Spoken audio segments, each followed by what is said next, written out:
কালকে রাত্রেবেলায় যা ভয় পেয়েছি, সকাল সকাল নিচে চলে এসেছি পাগলের জিনিসপত্র খুঁজতে। দেখি সত্যি সত্যি জিনিসপত্র আছে কি না। দেখতে তো পাচ্ছি কিছু নেই। এটাতে আমাদের সিমেন্ট আছে, এটা আবার তোমরা ভাবো না পাগলের জিনিসপত্র আছে। এটা আমাদের সিমেন্ট রাখা আছে, বহুদিন ধরে সিমেন্টটা পড়ে আছে, তো পেলাম না। এখানে আরেকবার ঘুরে, এখানেও নেই কোনো রকম। এখানটায় গলিই নেই তো কী করে পারবে, এখানটা তো পুরো একদম বন্ধ হয়েছে। আর একবার ওই গ্যারেজটাও খুঁজে দেখে নি, সত্যি সত্যি যদি থাকে ভালোই লাগে। লাইট জ্বালতে হবে, এখানে অন্ধকার না। আলু রেখেছি, যে আলুগুলো সীমা দিয়েছি এখানে নেই, নেই নেই নেই। সব আমাদের জিনিসপত্র রয়েছে, পাগলের জিনিসপত্র নেই।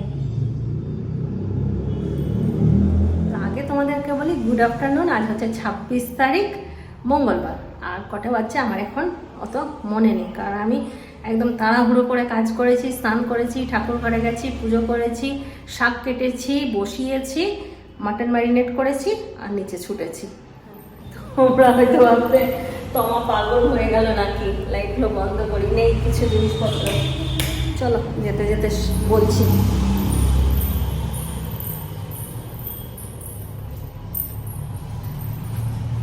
আসলে কালকে রাত্রেবেলায় এতটাই পাগলের উপদ্রব আমাদেরকে সহ্য করতে হয়েছে, রাত 2টো পর্যন্ত, মানে ভয়ে ভয়ে আতঙ্কে ছিলাম। এমনিতেও 2টো পর্যন্ত কি 2:30টা পর্যন্ত জেগে থাকি, কিন্তু কালকার জায়গাটা একটা অন্যরকম ছিল। একটা ভয় কাজ করছিল যে না ও আবার এসে গেটটা ভাঙাভাঙি শুরু করে, ঘুমিয়ে গেলে যদি ট্রেন না পাই। আর ভাবছিলাম কি যদি ছোট্ট হয়, ওইটা আরও বেশি ভয় হচ্ছিল। আর এই কারণেই জিনিসপত্র খুঁজছিলাম, কারণ পাগলটা বারবার করে বলছিল জল, আমার বিছানা, আমার খাবার সব ভেতরে রয়ে গেছে। এবারে নিচটা তো আমাদের খোলা থাকে বেশিরভাগ সময়। তাহলে আমি ভাবলাম কি যে যদি বাই চান্স কোনো রকম ঢুকেছিল আর ঢুকে জিনিসপত্র রেখে দিয়ে গেছে, তারপরে তো যখন আমরা সুপ্রিয়ারা যখন গেল, তারপর হয়তো দরজা বন্ধ করে দিয়েছি, ওর জিনিসপত্র সত্যি ভেতরে রয়ে গেছে। ও হয়তো কোনো সময় একবার ঢুকে গিয়েছিল। এটাই সারা রাত চিন্তা করেছি। তাই ভাবলাম সকাল হোক যাব। সকালবেলায় উঠে ভুলেই গেছিলাম, স্নান টান করতে গেছি যখন, তখন মনে পড়েছে। তা বললাম যাই একবারে পুজোটা করে আসি, তারপর নিচে যাব। এলাম, দেখছি অনেকটাই লেট হয়ে গেছে ঠাকুর ঘরে, ওই জন্য এসে আগে পালং শাকটা বসিয়ে দিলাম। পালং শাকটা বসিয়ে এখন দেখতে গিয়েছিলাম যে সত্যি আবার ওর জামা কাপড়, তারপর বিছানাপত্র, জল সব কিছু রয়ে যায়নি তো। তো খুঁজে এলাম, না নেই। আমি পাগল যে আমি খুঁজতে গিয়েছিলাম। জানো বলো তো দেখি। সকাল সকাল চিন্টুর বাবা বাজার গিয়েছিল, বাজার নিয়ে চলে এসছে। কি কি আছে আমি দেখিও নি। কচু, ভেন্ডি, করলা, শসা, গাজর, বেগুন, আর এখানে আছে টমেটো, কাঁচা লঙ্কা, ব্যাস। আর আজকে এনেছে মাটন, মাটনটাকে ম্যারিনেট করে রেখে দিয়েছি, এই যে। আর এখানে পালং শাকটা কেটে বসিয়ে দিয়েছিলাম। পুজো করে এসেই আগে এগুলো করে নিয়েছি, তারপর নিচে গিয়েছিলাম।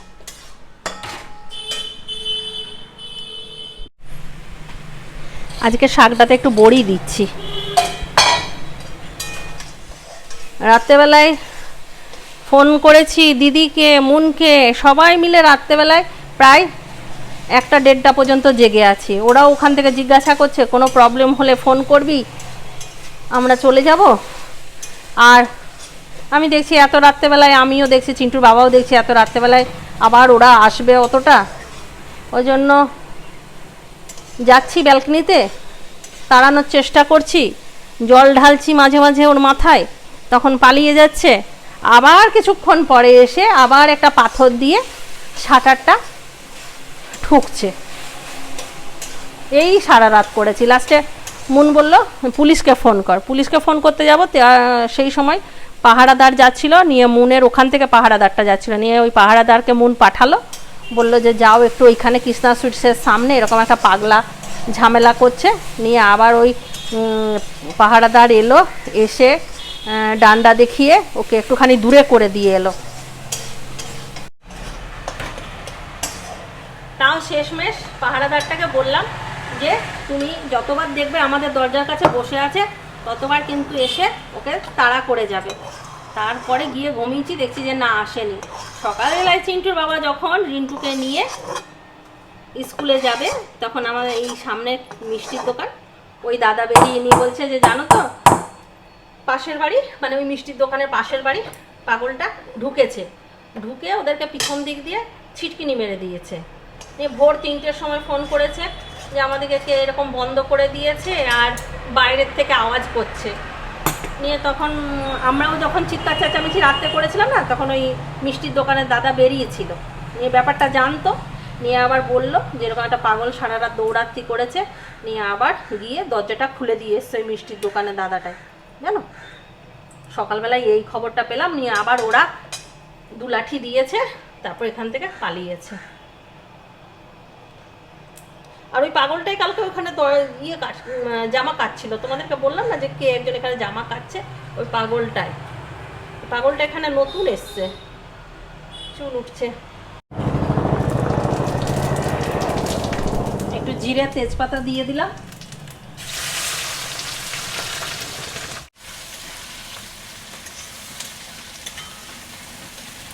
চলে এসছে 2 মহারাথী। আর আমি বলছি রিন্টু কারণই, বলছে না ভুলে গেছি। হ্যাঁ হ্যাঁ, লুকিয়েছিলিস কেন এতক্ষণ?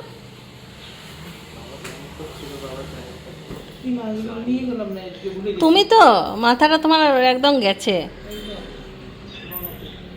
প্যান্টগুলো কালকে সব ভরে রাখলো, রাত্রেবেলায় চেক করালো রিন্টুকে দিয়ে রাত পর্যন্ত, তারপর ভরে রাখলো, ব্যাস নিয়েই যায়নি। মনেও করে না। আরে তুমি যখন যাচ্ছিলে তখন আমি কোথায় ছিলাম? এই দেখো মাধবীও এলো। খুলে দেন একটু, যা খুলে দে, পাগলের ভয়ে এখন সবাই দরজা বন্ধ করে রাখছে।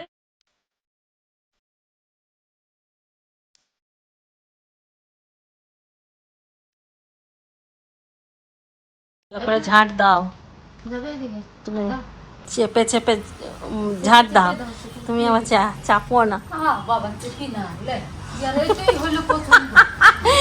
এইটা শোনার জন্যই আমি বললাম, এই কথাটা মাধবী আমাকে প্রত্যেক দিন বলে, কিন্তু তোমাদেরকে শোনাতে পারিনি, আজকে বলেছে আর সঙ্গে সঙ্গে শোনালাম। আমার সঙ্গে খুব ঝগড়া করে। কালকে জামা কিনতে চলে গিয়েছিল।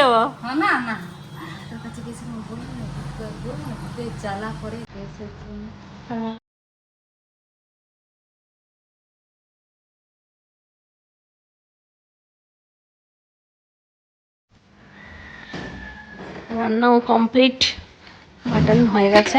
দেখি মাটন কেমন হয়েছে চেহারা। এই যে মাটনের লাল লাল ঝোল, দেখেছ কি সুন্দর দেখতে। পহলে দর্শনধারী ফির গুণ বিচারি। ব্যাস আজকে সিম্পল মেনু, মাটনের ঝোল আর পালং শাক। ভাত নিয়ে নিয়েছি, ওখানে চিন্টুর বাবাও বসে পড়েছে, ওখানে রিন্টু রুটি খাচ্ছে। এখানে আমি মাটন নিয়েছি, এটা রসুন দিয়েছিলাম, রসুন আলু সব নিয়েছি।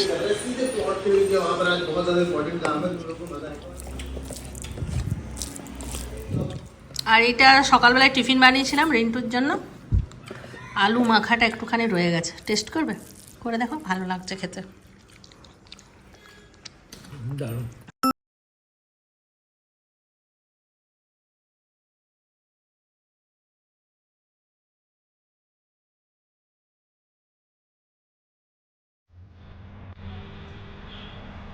আলু কাল থেকে সেদ্ধ করা আছে, সুজিও কাল থেকে ভিজছে, তাই ভাবলাম আগে এটা করে নিই, না হলে এবার এটা নষ্ট হয়ে যাবে।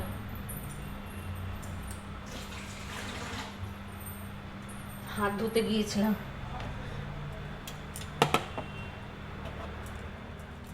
এই যে এইভাবে একটুখানি আলুটাকে কুড়ে নিই, একটু আলুটা শক্ত আছে। একদিন ইউটিউবে ব্লগ দেখছিলাম, আর ওই ব্লগের ঠিক নিচের ভিডিওটাই এই সুজির বড়াটা ছিল। তো ভেবেছিলাম যে ব্লগটা শেষ করে তারপর সুজির বড়াটা দেখবো যে কিভাবে বানাচ্ছে। তারপর চিন্টু ফোন করে দিল, ব্যাস র্যাম ক্লিয়ার করে দিয়েছি ওর সঙ্গে কথা বলতে বলতে, আর খুঁজে পেলাম না যে সুজির বড়াটা কিভাবে বানাবো। তারপরে সার্চ করলাম, সব নানা রকমভাবে আসছে, তো ওই যেটা দেখেছিলাম সেটা এলো না। তো এত ভালো লেগেছিলো, ভাবলাম নিজের মতন করেই বানাই। তো দেখলেই তো সুজিটা ভিজিয়ে রেখে দিয়েছিলাম, আলুটাকে ভালো করে দিয়ে ঘষে নিলাম, তারপরে এতে ভেজানো সুজিটা দিলাম, দিয়ে নুন দিয়ে দিলাম আর চিনি দিলাম, 4 চামচ মতন চিনি দিলাম, একটু মিষ্টি মিষ্টি একটু নুন নুন হলে ভালো লাগবে। তারপর একটু বেশি করে লঙ্কা কুচি করব, তারপরে এটাকে ভালো করে মেখে নেব। অনেকগুলোই লঙ্কা দিয়েছি, এটার সঙ্গে এটাকে ভালো করে মাখিয়ে নেব, মানে বেশি চটকাবো না। থাক এটা 5 মিনিট।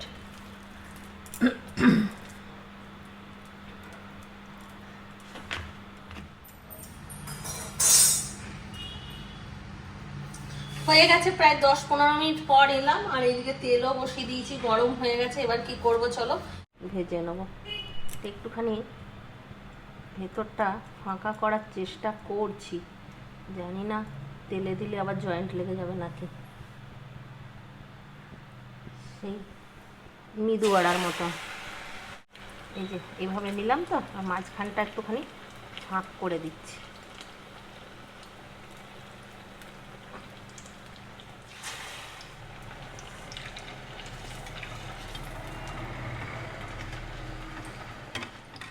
এই দেখো কি সুন্দর হয়ে গেছে।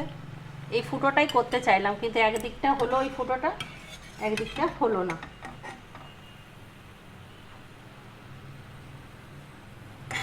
এই দেখো সবগুলোই ভেজে নিই এইভাবে।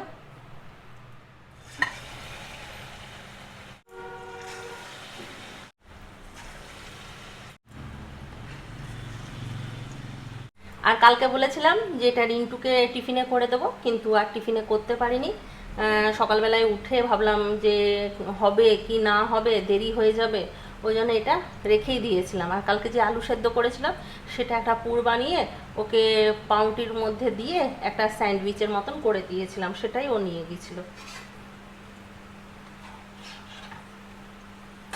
এগুলো ভেজে নিই, তারপর দেখাচ্ছি তোমাদেরকে। তবে খুব সুন্দর হচ্ছে, খাইনি যদিও আমি, দেখে ভালো লাগছে। সে চেন্নাইয়ে আমরা এরকম মৃদু বড়া খেতাম, এই চেন্নাই বলছি, চেন্নাইও খেয়েছি, ব্যাঙ্গালোরও।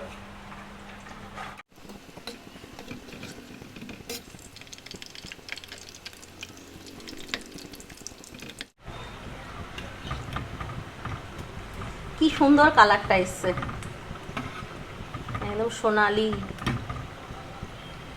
কম আঁচ করে ভাজছি তো ওই জন্য।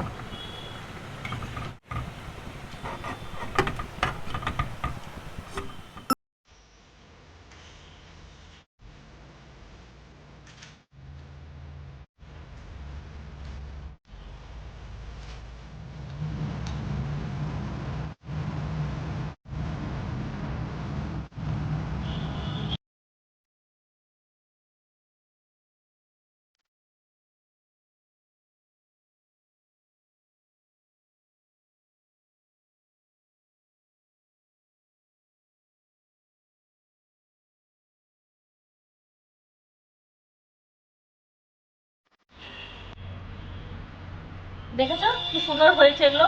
কি গরম রে বাবা, তলার থেকে বার করে। এই দেখো, খেয়ে অবশ্য দেখিনি, কিন্তু খুব সুন্দর হয়েছে। দেখি দাঁড়াও খেয়ে নিয়ে বলি তোমাদেরকে। ওহ দুর্দান্ত, দুর্দান্ত হয়েছে, দারুণ হয়েছে। চিনিটা দেওয়াতে আরও বেশি ভালো হয়েছে। একবার অবশ্যই করে খাবে। চলো এবার খাই, চা বানিয়েছি, ওগুলো নিয়ে গরম গরম রিন্টুকে ওঠাই, ও এখনো ঘুমাচ্ছে। রিন্টু, রিন্টু ওঠ বেটা, ওঠ ওঠ, আয় একটা জিনিস বানিয়েছে, খাবি আয়। বস,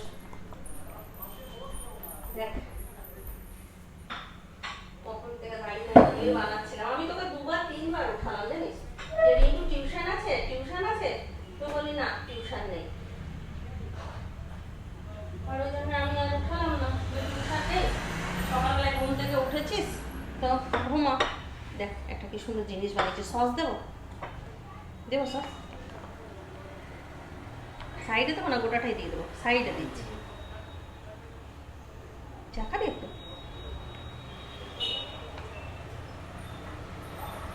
খা, খেয়ে নিয়ে একটা জানাতো কেমন হয়েছে।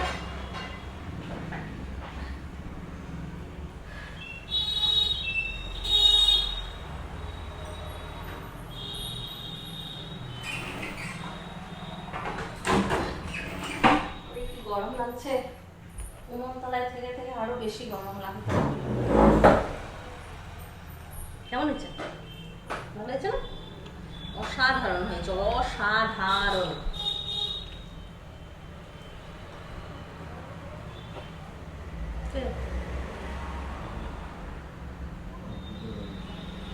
ওইটাই জামা কাপড় চেঞ্জ করে নিয়েছি,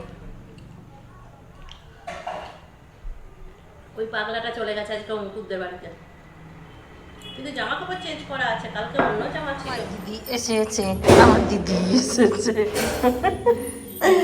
আমার দিদি এসেছে। আমি ফোন করেছিলাম, বলছি আমি আসছি, আজা ওয়েলকাম। আমার বেশি আর খুশি কিসের বলতো, আমি একটা খুব সুন্দর বড়া বানিয়েছি তো খাওয়াবো। আমি বললাম তাড়াতাড়ি আয়, আমি একটু বড়া খাওয়াবো, আয়। আমার চিড়ে ভাজা এনে দিয়েছে, ক্যান্ডি। চলো, কি আছে দিদি?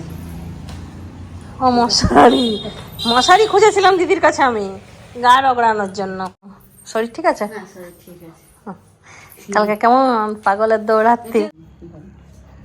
কালকে রাত্রেবেলায় দিদি আর মন আমার সাথে ছিল, বলছে কি ফোন কাটবি না, দাঁড়া, চোর যদি হয় তাহলে এখান থেকে জামাই দা আর ওদিক থেকে দাদা ছুটে আসে। না চোরেই ছিল মনে হচ্ছে, না পাগল ছিল।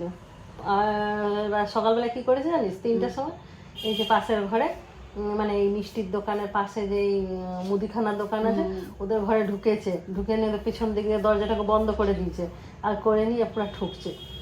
আর রিন্টু টিউশন ছিল, রিন্টু আজকে যেতে পারলাম না, জানি ঘুমিয়ে গেছে, আমি উঠিয়েছি কিন্তু ওঠেনি, বললো কি টিউশন নাই, আর উঠেনি, বলছে মা 7:30টার সময় টিউশন ছিল। খুব দারুণ লাগলো, আমারও খুব ভালো লেগেছে, অনেক ভালো লাগলো, রিন্টুরও খুব ভালো লেগেছে। চাটা ঠিক হয়েছে, ঠান্ডা হয়ে গেল না, আমরা রিল বানাচ্ছিলাম চা বানাতে দিয়ে, ওই জন্য চাগুলো ঠান্ডা হয়ে গেল।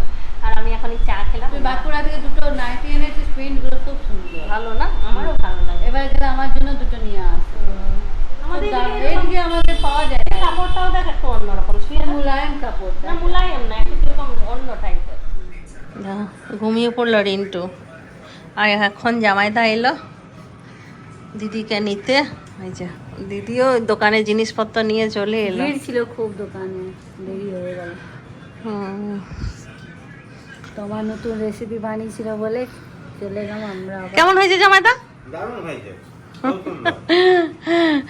যাক, বানালাম তো আমি, রিপ্লাইটা চিন্টুর বাবাই দেয় যে কেমন হয়েছে। আজকে আমি সবাই মানে খুব দারুণ হয়েছে, সবার কাছে পেয়ে খুব খুশি হলাম। নতুন আইটেম। সুজি আলুর পকোড়া, নুনটা মিষ্টি ঝাল তিনটেই আছে। নোনতা মিষ্টি ঝাল, একটু টকটকও আছে, কিন্তু টকটা কিসে হয়েছে আমি বুঝতে পারলাম না, আলুতে হয়েছে নাকি। আলু অনেক সময় টক লাগে না গো? হ্যাঁ, অনেক সময় আলু টক লাগে। আমি আর দিদি একটা ইনস্টাগ্রামে রিল বানালাম। হ্যাঁ, আমি অনেকবার বললাম দেখাবো দেখাবো, ভুলে গেছি। কাল কর্মা ছিল না, কর্মা দিদি ভাগ্নি তো ভাসুরের মেয়ে লাগিয়েছে, ভাসুরের মেয়ে করে কর্মা, তো ওই লাগিয়ে দিয়েছিল। ভালোই করে ওরা কর্মা, বেশ ছোট ছোট ছিলাগুলো আমিও মনে কেমন হয়েছে? ভালো হয়েছে তো? আমি একবার ঘুরে নিলাম প্রথম খেলা। তো দেখো আমি কেমন করলাম, অমনি করলাম কেন, কেন করলাম নিজেও জানি না। অম্বল হয়ে মাঝে গেছে। মাঝে মাঝে ব্যাড হ্যাবিট, কখন যে কি করি বুঝতেও পারি না। ঠিক আছে চলো আজকের ব্লগটা তাহলে আমরা এখানেই শেষ করবো। আমি আর দিদি কি সুন্দর আজকে রিল বানালাম না দিদি? তাহলে চলো আজকের ব্লগটা এখানেই শেষ করছি। সবাই ভালো থাকো, সুস্থ থাকো, ব্লগ দেখতে থাকো। টাটা, বাবা, গুড নাইট। খাটতাম।